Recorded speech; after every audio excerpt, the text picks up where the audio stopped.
ने कहा है कि अगर नीतीश कुमार को अगर बढ़ाना होता आंकड़ा तो कुर्मी जाति का बढ़ा लेते। एमवाई पर बीजेपी बेवजह का टारगेट कर रही है।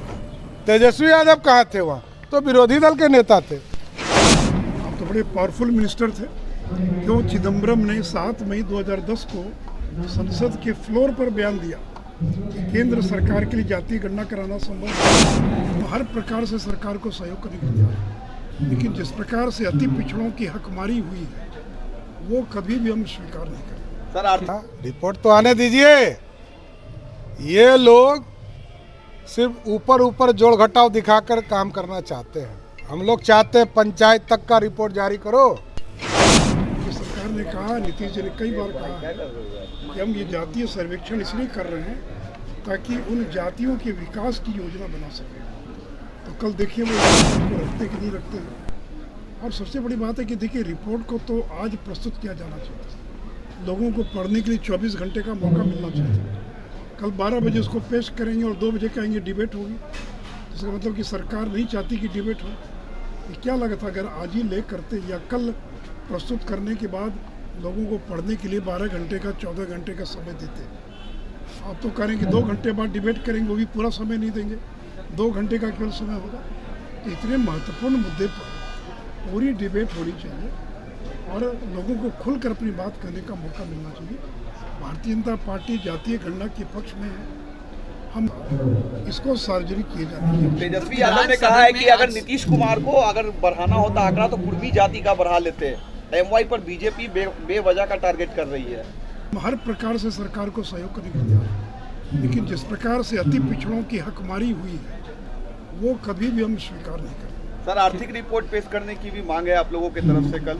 नहीं, वो तो स्वयं सरकार ने कहा कि सामाजिक आर्थिक रिपोर्ट पेश की जाएगी, लेकिन वो किस तरह की रिपोर्ट होती है तो कल पेश करने के बाद ही मालूम पड़ेगा। क्योंकि हमने कहा जातीय आंकड़े जो हैं ये गांव के, ये पंचायत के अनुसार और वार्ड के अनुसार। देखिए ये सब कल बोलने की बात है और ये जो कर रहे हैं कि केंद्र ने क्यों नहीं कराया, तो मैं तो जानना चाहूँगा कि लालू जी केंद्र में थे 2011 में, क्यों नहीं केंद्रीय सरकार ने जातीय गणना कराई? हम तो बड़े पावरफुल मिनिस्टर थे। क्यों चिदम्बरम ने 7 मई 2010 को संसद के फ्लोर पर बयान दिया कि केंद्र सरकार के लिए जातीय गणना कराना संभव नहीं है? क्यों 2011 में जातीय गणना नहीं हुई?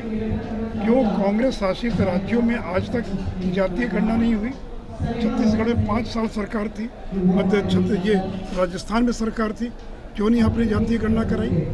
और कर्नाटक में 2015 में आपने जातीय गणना कराई कांग्रेस की सरकार ने। आज 8 साल हो गया, आज तक उसको पब्लिक डोमेन में नहीं लाया गया। इन सारे सवालों को हम उठाएंगे अपने तरीके से और कांग्रेस को इन बातों का जवाब देना है कि मंडल कमीशन का किसने विरोध किया। हमने कभी अति पिछड़ों के आरक्षण का विरोध नहीं किया। उल्टे जब कर्पूरी जी ने बिहार में अति पिछड़ों को आरक्षण दिया उसमें सरकार में कौन थे? पंडित कैलाशपति मिश्रा थे। जिस समय नीतीश जी ने अति पिछड़ों को पंचायत के अंदर आरक्षण दिया उसमें सरकार में कौन थे? भारतीय जनता पार्टी शामिल थी। ये राष्ट्रीय जनता दल है जो कभी भी अति पिछड़ों के पक्षधर नहीं रही और इन्हीं लोगों ने अति पिछड़ों को अपमानित करने का काम किया, उनके जमीन पर कब्जा करने का काम किया। उसी का परिणाम था कि 95 के बाद एक एक करके धीरे धीरे सारी अति पिछड़ी जातियाँ राष्ट्रीय जनता दल से अलग होती। देखिए कल रिपोर्ट आएगा, सब पता चल जाएगा। रिपोर्ट तो आने दीजिए। ये लोग सिर्फ ऊपर जोड़ घटाव दिखाकर काम करना चाहते हैं। हम लोग चाहते हैं पंचायत तक का रिपोर्ट जारी करो। कोई मैकेनिज्म तो होना चाहिए, किस मैकेनिज्म के तहत किया है। लेकिन हमारी सरकार ने, जब एनडीए की सरकार थी तब हम लोगों ने इसको पारित किया था। तेजस्वी यादव कहाँ थे? वहाँ तो विरोधी दल के नेता थे। बिहार सरकार आर्थिक सर्वेक्षण जो है वो भारतीय जनता पार्टी का ही यह प्रपोजल था जो कैबिनेट ने कास्ट सर्वेक्षण पास किया था। वह भारतीय जनता पार्टी ने पास किया था। जो 500 करोड़ रुपए जो फाइनेंस के रिलीज हुए थे वो हमारे वित्त मंत्री ने दिए थे। यह जो कैबिनेट जिसने कास्ट सर्वेक्षण किया था वह भाजपा और जदयू का था, उसमें महागठबंधन का कोई दल नहीं था।